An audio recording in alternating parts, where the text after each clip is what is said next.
Good evening, friends. Before I begin my regular weekly press briefing, I have the pleasure of announcing two important visits which are going to take place to India next week. And that is why I have with me two of my very dear colleagues, Joint Secretary South, Shri Jaideep Mazumdar, and Joint Secretary Eurasia, Shri G.V. Srinivas. So my first announcement is regarding the visit of the President of Indonesia.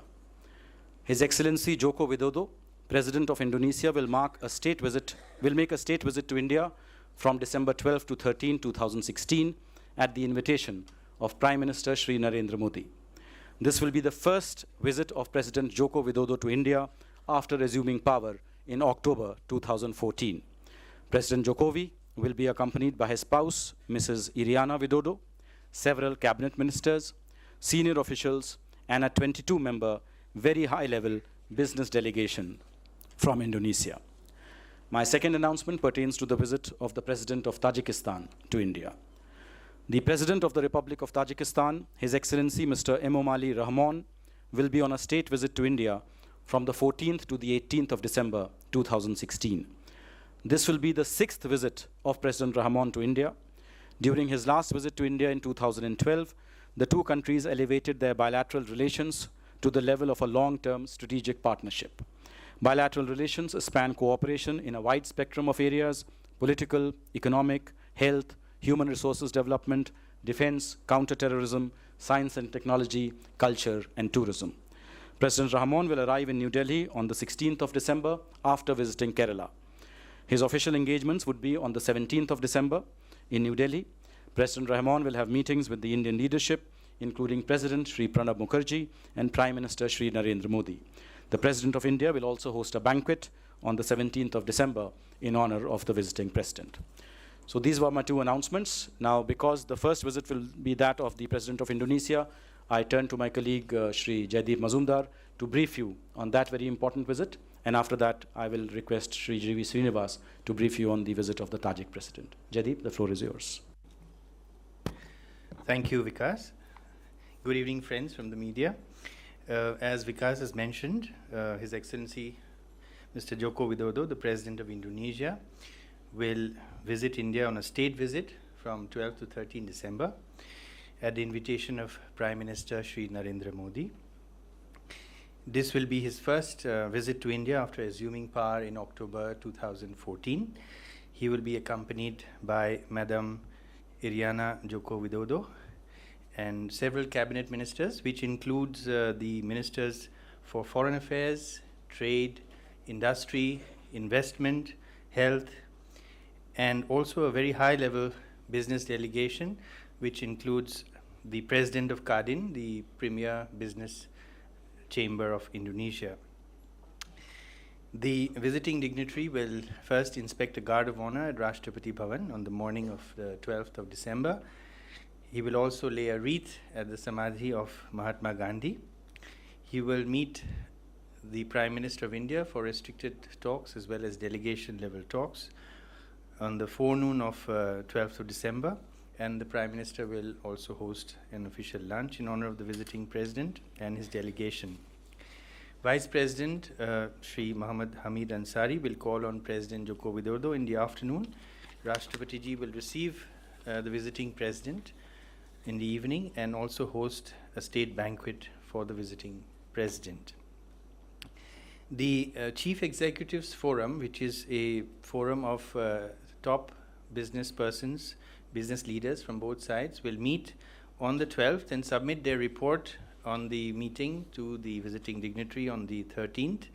There will be an interaction with a cross-section of business leaders from India in the thrust areas of our cooperation, which we've envisaged to be pharmaceuticals, IT, and infrastructure. Leaders of both countries had earlier mandated the setting up of an eminent persons group to draw up a vision document 2025 to serve as a blueprint of our bilateral relations. After 3 sittings of this eminent persons group, which included 5 members from both sides, the report is now ready.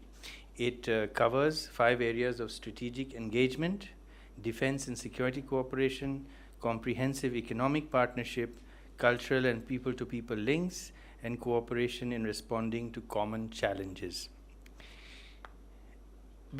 Between India and Indonesia, there have been as many as 10 bilateral visits at the highest levels since between 2000 and now, and this is an ample testimony of the intensification of our bilateral engagement over the last 15 years or so, and the recognition of the potential between the two countries. From the Indonesian side, the last visits were by President Yudhoyono, who visited India in 2012. In his earlier visit in 2005, both countries had signed the strategic partnership agreement between the two countries. From our side, the last visit was by our then Prime Minister, Dr. Manmohan Singh, in 2013, and he had also earlier visited in 2005 and 2011. Our President, Srimati Pratibha Patil, had visited in 2008, and recently, External Affairs Minister, Srimati Sushma Swaraj, had visited in 2015. In Naypyidaw and the margins of the East Asia Summit, the two leaders had met, Prime Minister Narendra Modi and President Joko Widodo.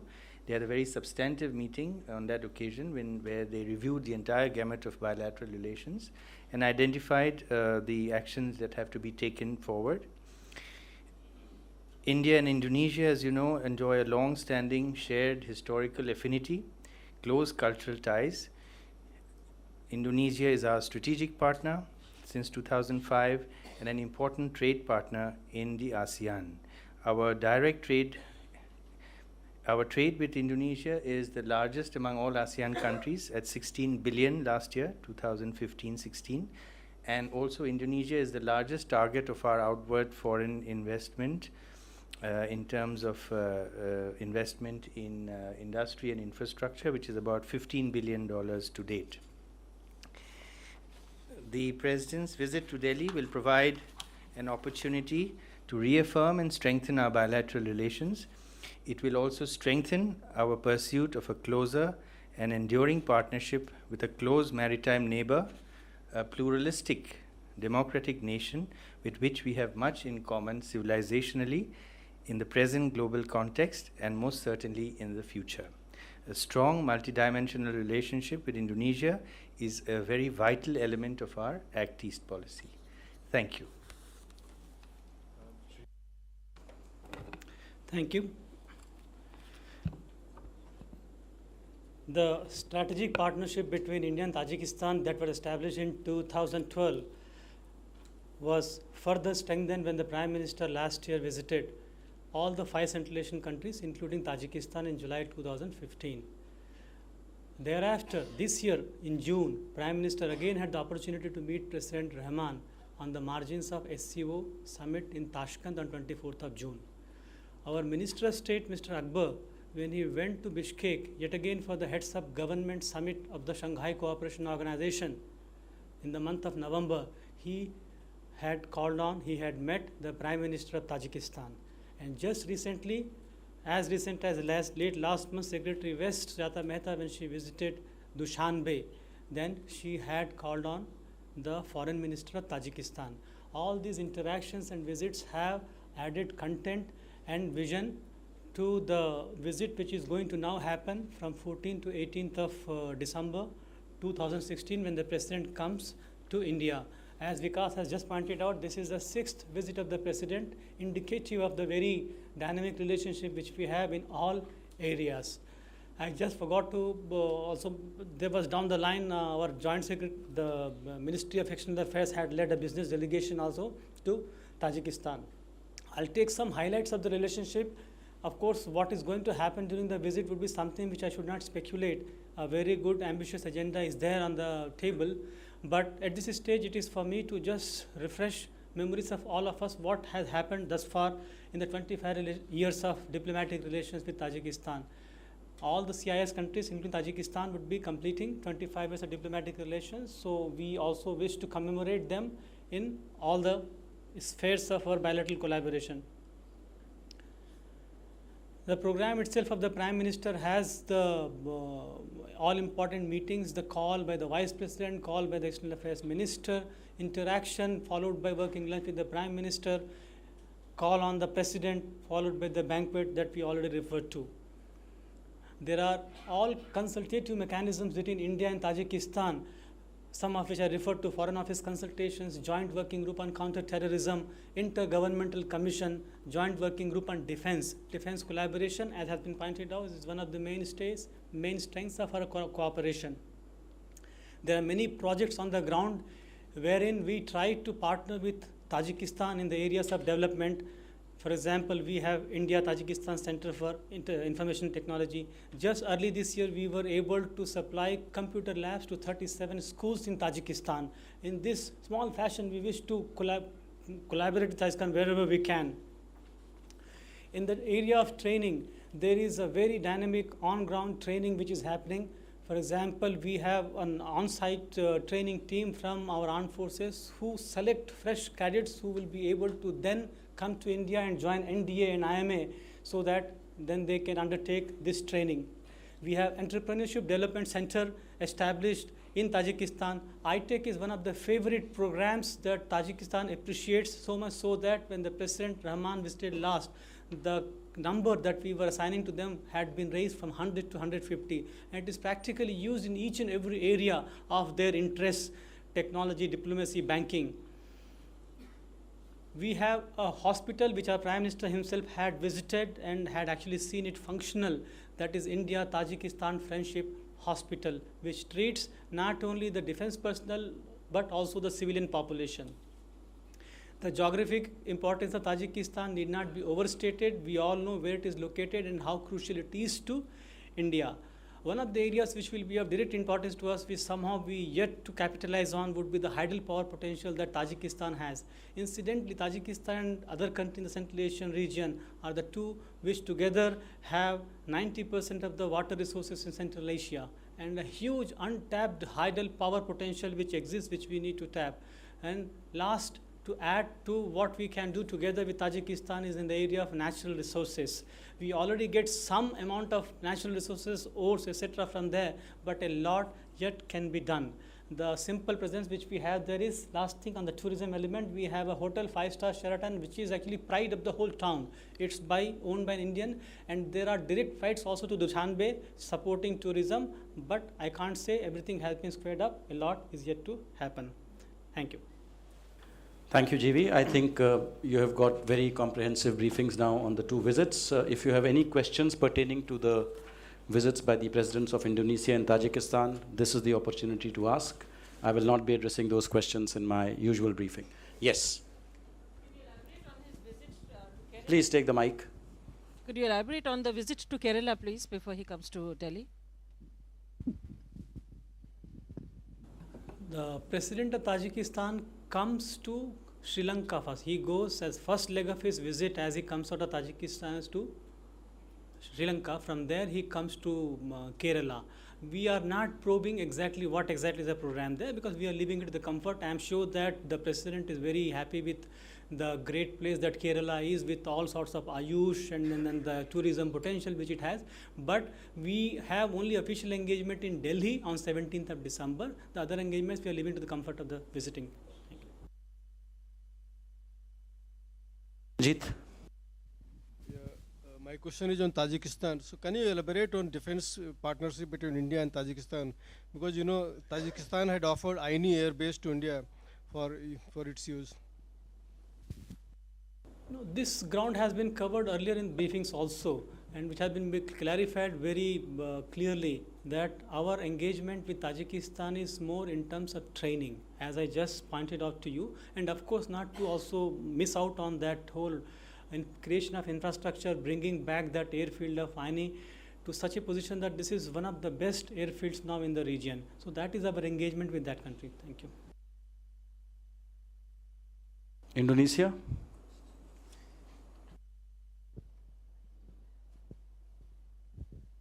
We have had some extradition in the past through Indonesia. Are we looking at strengthening our relationship with regard to criminal organized crime and other such agreements that help nab all these people? Yes, we already have a robust framework of cooperation in terms of agreements in place, and we have been cooperating on a wide array of cross-border crimes with Indonesia, and we have had very satisfactory cooperation. Elizabeth. This is with reference to India-Indonesia defense cooperation.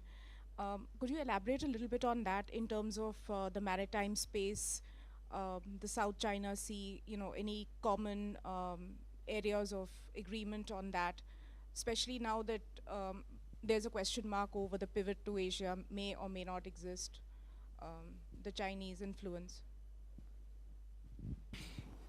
Let me confine my remarks to India-Indonesia. So we have a very vibrant cooperation in the defense field, and especially in the maritime, naval, as well as Coast Guard fields. This is a long and old engagement that we have. We have coordinated patrols with the Indonesians in the Andaman Seas for now 14 years. So this is the 28th that we had in October. It happens twice every year, once in March, April, and the other in September, October. Besides, we have an exercise called Garuda Shakti, which has we have been having with him, and the fourth such Garuda Shakti exercises were held in March this year. We also recently had trilateral Coast Guard exercises with both Indonesia and Japan off the coast of Indonesia in October this year. So that is as far as the naval engagement goes. We have a very strong Air Force engagement as well. A lot of we have, besides participating in each other's courses, we have exchange of visits of chiefs of air staff, and also in the field of the army, which we want to now take forward. So we have a defense cooperation agreement in place, which is expiring at the end of this year, but you will find some announcements to be made as to the future of our defense cooperation during the visit. Thank you. Questions, then okay. Sridhar. Yeah, my question is actually to Mr. Srinivas. So could you just elaborate on whether we are planning to upgrade this any air base? There's been a lot of speculation in the past decade that it is basically an Indian air base in Tajikistan. So what are the specifics on the any air base? Are you looking at an expansion and Indian presence, upgraded Indian presence there? The Aini base is of Tajikistan, and then as strategic partner, they have requested earlier for some resources. For example, this ILS system which was to be placed, which we did. As and when any such proposal comes to us for helping them out and making it functional, we'll be more than happy to do that. But I don't think that we are going in the direction as you're suggesting. I think that has exhausted all the questions on these two visits. Okay. Yeah, okay. So I think then, because I will not then detain my two colleagues any longer, they have other important stuff to attend than attending to the media.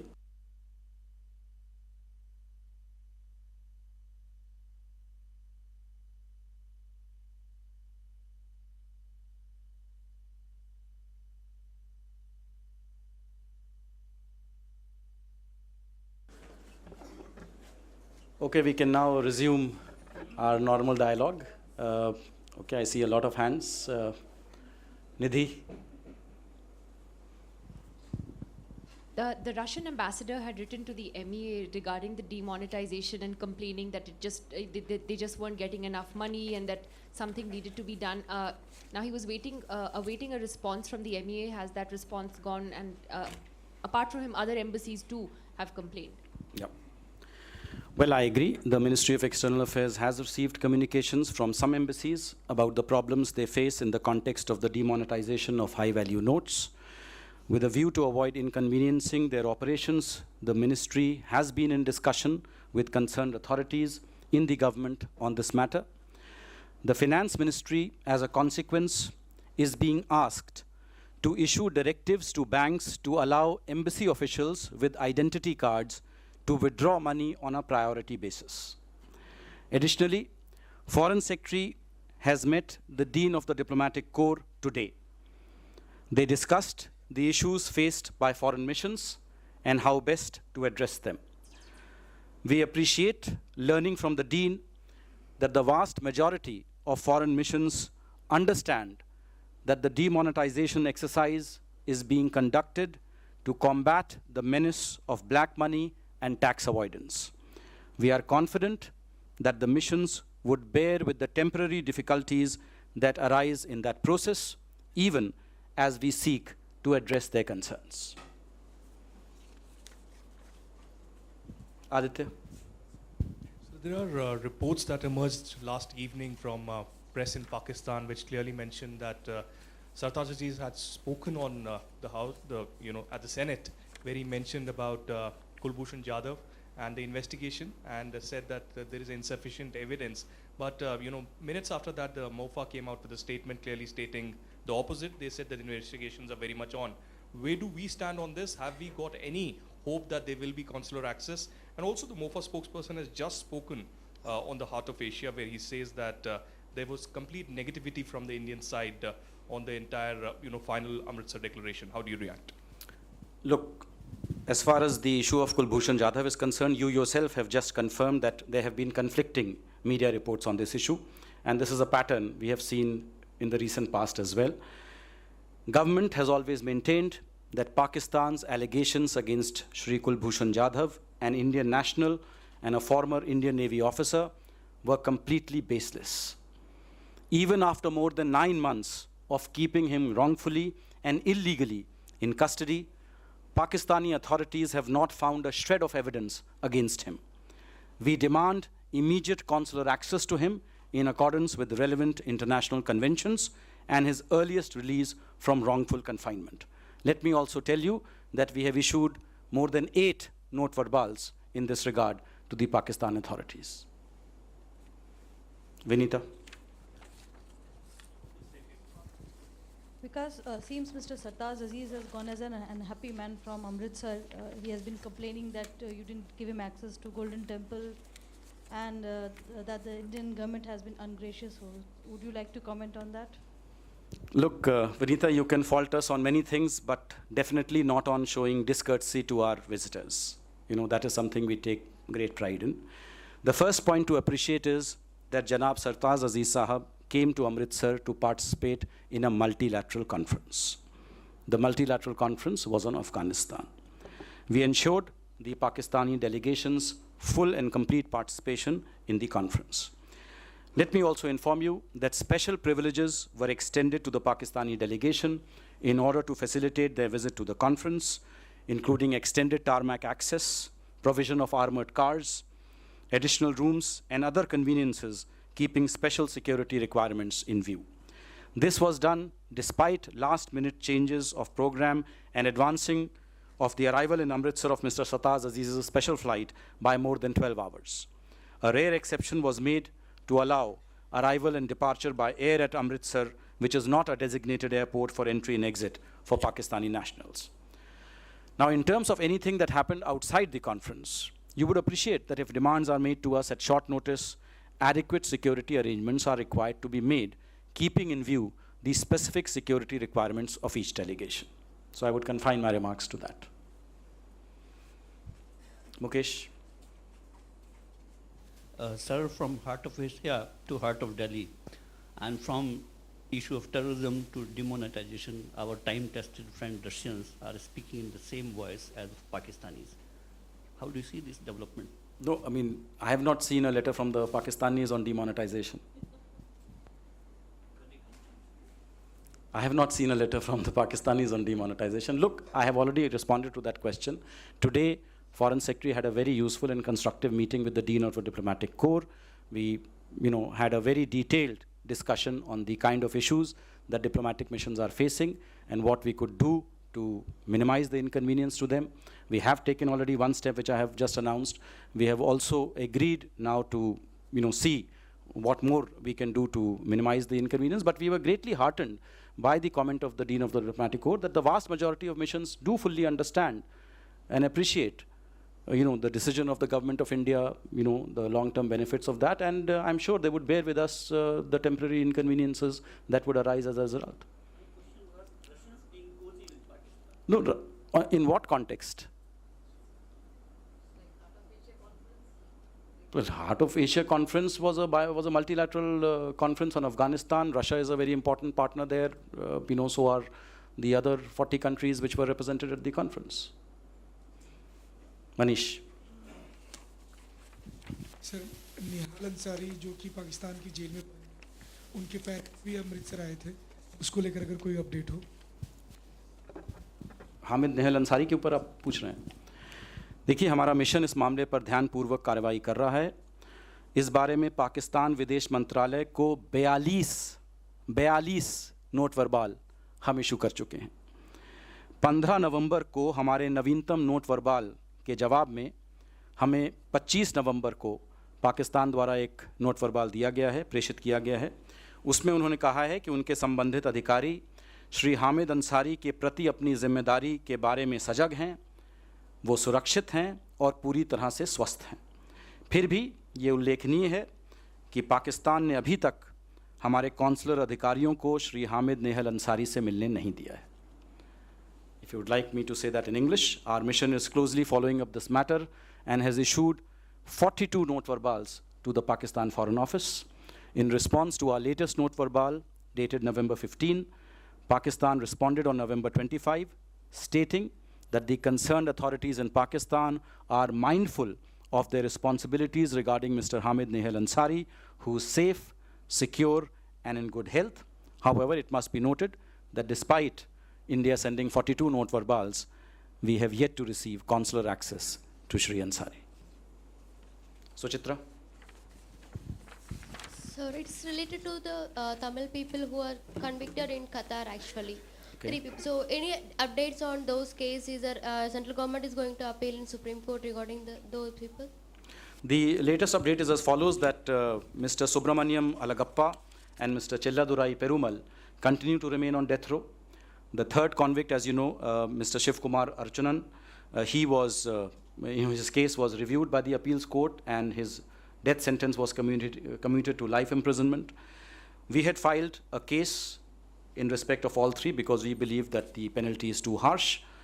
We understand that the next hearing is on the 2nd of January 2017. Our embassy in Qatar continues to closely monitor this case in association with the lawyer who has been appointed for all three accused. Venkat. Because is there any forward movement on the next SAARC summit? Is Pakistan going to do it, or the ball is entirely in Pakistan's court? As you saw the comments from the current chair, which is Nepal, Pakistan was supposed to host the next summit.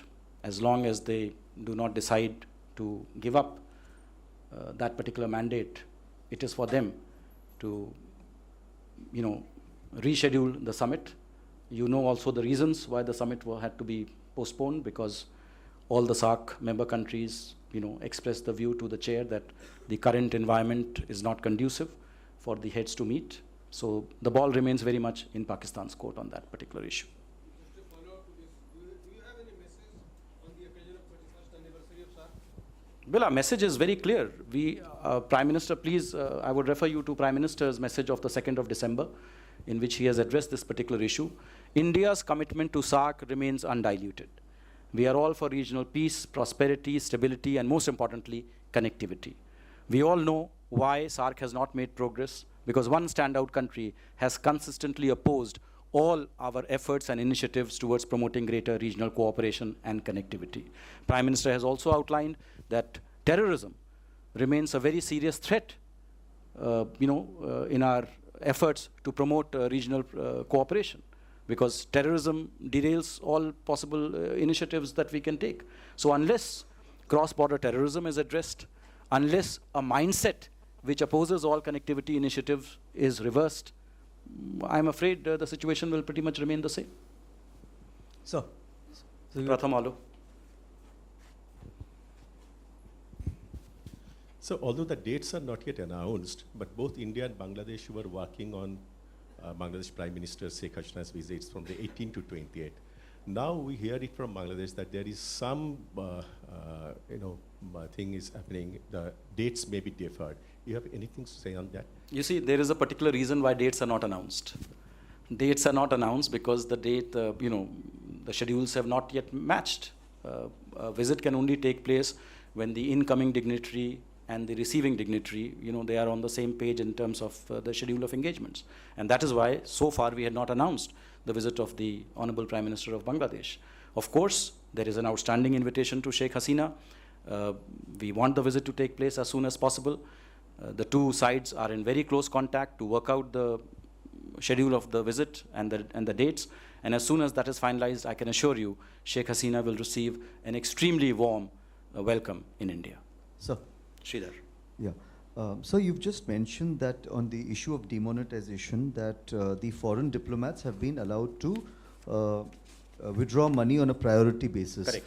But what about their core demand that this cap of 50,000 rupees? That was reiterated. That was reiterated today in the meeting that the Dean had with the Foreign Secretary. As I said, we have agreed to look into that request. Okay. We will take it up with the Finance Ministry and then see what can be done about that. And these recommendations of this interministerial committee that you had mentioned Correct. a few weeks ago. What are these? Have they come out with their recommendations? What have they suggested? Well, recommendations will be made public only once they are accepted. Yes. Suhasini. Just wanted to ask, in a Senate House hearing in the US, the head of the India caucus, Representative Ed Royce has actually said, and I'll just quote, he said that the Indian bureaucracy has been dogmatic, referring especially to the case of Compassion International. How do you respond to the US taking such a strong stand on what is essentially an internal issue for India? Well, I would say that the hearing that you are referring to is based on a limited understanding of India, its society, our constitution and our laws. There is a well-established legal framework for NGOs to conduct their operations in India. This is borne out by the presence of over 3 million NGOs in the country, one of the largest NGO networks anywhere in the world. India welcomes lawful operation of foreign NGOs in India. India's credentials as a vibrant democracy and pluralistic society with strong civil society are well known and need no reiteration. The government is fully committed to the constitutional principles which underpin this nation of ours of 1.25 billion people as a multi-ethnic, multi-religious society with an abiding commitment to inclusion and tolerance. Government of India looks forward to continuing to work with the US Congress and administration to foster mutual understanding and deepen India-US bilateral relations. Smita. Because we spoke to the Mongolian envoy yesterday, and he said that he has requested the MEA to raise the issue of China imposing hiked up tariffs on transit following the visit of the Dalai Lama. Is there a response to that? Look, insofar as Mongolia's relationship with China is concerned, it would not be appropriate to comment on that. However, I can make some observations about our own very strong relationship and partnership with Mongolia. We are aware of the difficult budgetary situation that Mongolia is facing due to various factors, including high cost of servicing of debt raised by them in the past. As a close friend of Mongolia, which regards India as its third neighbor, its spiritual neighbor, we are ready to work with the Mongolian people in their time of difficulty. You are also aware that during the visit of Prime Minister to Mongolia in May 2015, Prime Minister had conveyed to the Mongolian leadership that India will extend support to Mongolia in diverse fields. We had announced a credit line of $1 billion. The Mongolian leadership was highly appreciative of this gesture and conveyed that it would help them in obtaining investment and financial resources from other partners. We are closely working with the Mongolian government to implement the credit line in a manner that is deemed beneficial to the friendly people of Mongolia by its leadership.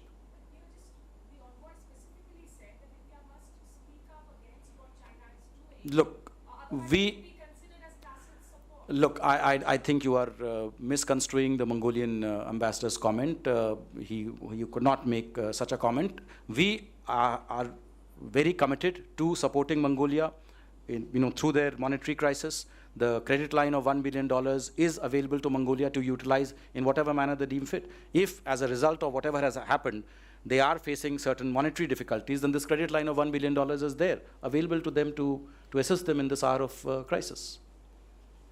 Yeah. Yeah, so you said you hadn't received, coming back to demonetization briefly, you said you hadn't received anything from Pakistan, but Pakistan has said that the High Commissioner said that its diplomats had difficulty withdrawing their salaries and were asked for a declaration of purpose by the bank. Do you have any comment or response on that? I mean, as I said, this is a generalized concern that is shared by many diplomatic missions, and which has been conveyed to us quite clearly by the Dean of the Diplomatic Corps, who, as he himself says, represents more than 150 foreign missions in Delhi. Those concerns have been taken note of, now specifically by the Foreign Secretary himself in the meeting that we had today. We have told the Dean that we will work with the Ministry of Finance to see which of these concerns are readily addressable. So, as I said, the ink is not yet dried on this. Please wait further developments on this issue. Sachin? Sir, ये demonetisation की वजह से नेपाल और भूटान में भी कुछ problem आ रही है, और उसके लिए यहाँ भारत सरकार की तरफ से कुछ ऑफिशियल प्रोसीजर्स होने बाकी रह गए हैं. करेक्ट. तो उसके बारे में उनकी जो शिकायतें हैं, हम लोग क्या कर रहे हैं? नहीं, उसमें देखिए, वहाँ जहाँ लीगल टेंडर है, भारत की मुद्रा जहाँ लीगल टेंडर है, वहाँ पे तो उनके जो राष्ट्रीय बैंक हैं, उनके जो रिजर्व बैंक है, वो हमारे रिजर्व बैंक के साथ संपर्क में हैं, और दोनों फिनेंस मिनिस्ट्री बहुत गहन संपर्क में है. तो मेरे ख्याल से उस फ्रंट पे अभी कोई इस तरह की चिंता नहीं है. हमें पूरा विश्वास है कि दोनों देशों के जो वित्तीय विभाग हैं वो आपस में मिल बैठ के इसका एक रास्ता निकाल लेंगे.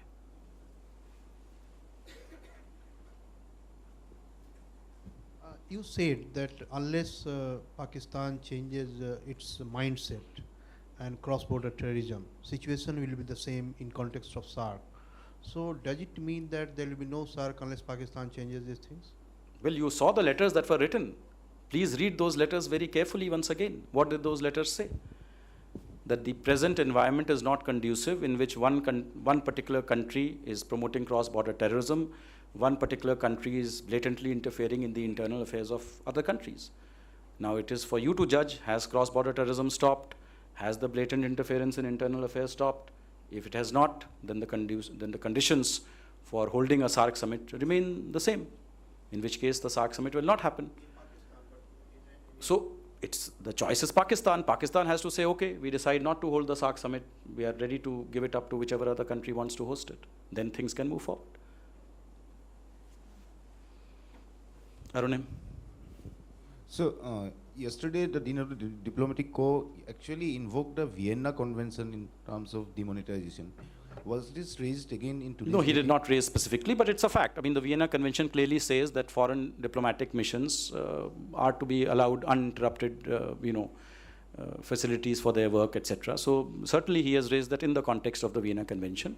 And we have given a very sympathetic hearing to him today. The meeting was very constructive, very cordial. And it's a partnership. We have agreed to refer his concerns to the concerned quarters. The task force had already referred some of their concerns. And let's see now how far we can address them. I see no other question, in which case this press briefing comes to a close. Thank you all.